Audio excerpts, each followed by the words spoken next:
नमस्कार मंडळी, तुम्हा सर्वांचे स्वागत आहे। आता वरची डिश पाहून तुमच्या लक्षात आलंच असेल की आपण कबाबची रेसिपी पाहणार आहोत। हां, अगदी बरोबर, पण आपण एक हेल्दी कबाबची रेसिपी पाहणार आहोत। आपण प्रोटीनयुक्त सोया चंक्सच्या कबाबची रेसिपी पाहणार आहोत। तर त्यासाठी 1 कप सोया चंक्स गरम पाण्यामध्ये भिजवून घेतलेत आणि त्याला ग्राइंडरवर ग्राइंड करून घेतलेत। नंतर एक बटाटा मध्यम आकाराचा उकडून तोही स्मॅश करून त्याच्यामध्ये ॲड केला। नंतर त्याच्यामध्ये मी ॲड केले लाल मसाला। आता मी ॲड करते थोडंसं मीठ, थोडासा गरम मसाला। आपल्याला टेस्टसाठी हे सगळे इन्ग्रेडियंट्स म्हणजेच पावडर मसाले ॲड करायचे आहेत। गरम मसाल्यानंतर मी थोडंसं ॲड करते पावभाजी मसाला। पावभाजी मसाला मी छोटंसं स्पून ॲड केलेला आहे। पावभाजी मसाल्यासोबत आता याच्यामध्ये जाईल गार्लिक जिंजरची पेस्ट म्हणजेच आलं लसणाची पेस्ट, आणि हे सगळे इन्ग्रेडियंट्स ॲड केल्यानंतर आपल्याला हे सगळं मिक्स करून याचा एक गोळा बनवायचा आहे किंवा डो बनवायचा आहे। तर त्यासाठी मी आता या सगळ्या इन्ग्रेडियंट्सना छान सोया चंक्स आणि बटाट्यासोबत मिक्स करून घेते। छान मिक्स एकजीव झालं पाहिजे असं मिक्स करा। तुम्ही हाताने छान मळून घेऊ शकता, जसं आपण अगदी इतर कोणतेही पीठ मळून घेतो तसं।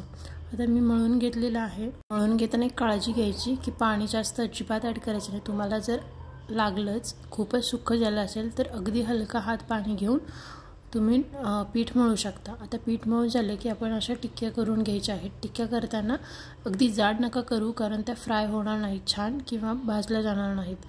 तर त्यासाठी मी एकदम पातळ टिक्क्या तयार करून घेतलेल्या आहेत। आणि आता त्याच्यासोबत पॅन पण प्रीहीट करून घेतलेला आहे। पॅनमध्ये थोडंसं मी तेल टाकते। नॉनस्टिकचा पॅन आहे, जास्त तेल टाकण्याची अजिबात गरज नाही, तरी मी थोडंसं तेल ॲड केलं आहे। आणि आता आपल्याला टिक्क्या छान परतून घ्यायच्या आहेत सोनेरी रंग येईपर्यंत।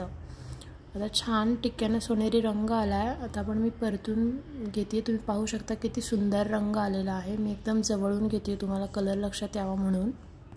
असेच एक एक टिक्क्या सगळ्या टिक्क्या आपल्याला परतून घ्यायच्या आहेत।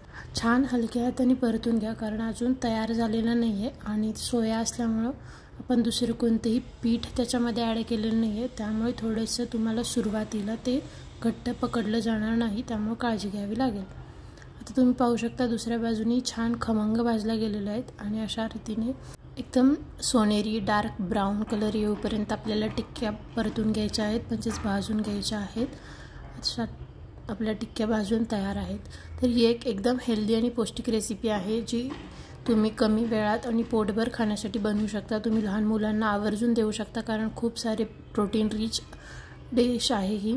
तुम्ही स्वतः कमी वेळात पोटभर काही खायचं असेल तर नक्की ट्राय करू शकता आणि टेस्ट खूप सुंदर लागते। पाहू शकता किती छान दिसतात आणि सुगंध तर वा वा, एकदम परफेक्ट झालेला आहे आपला कबाब। तर तुम्ही नक्की ट्राय करा। प्रोटीन रिच आहे आणि कमी वेळात पोटभर जेवणासाठी तुम्ही नक्की ट्राय करू शकता। नक्की ट्राय करा, मला कमेंटमध्ये नक्की कळवा तुमची डिश कशी झाली, तुमच्या घरच्यांना आवडली का। आणि यूट्यूब चॅनलला लाईक करा, शेअर करा, सबस्क्राईब करा, म्हणजे मला मोटिवेशन मिळत राहील। आणि पाहत राहा। Thank you, enjoy.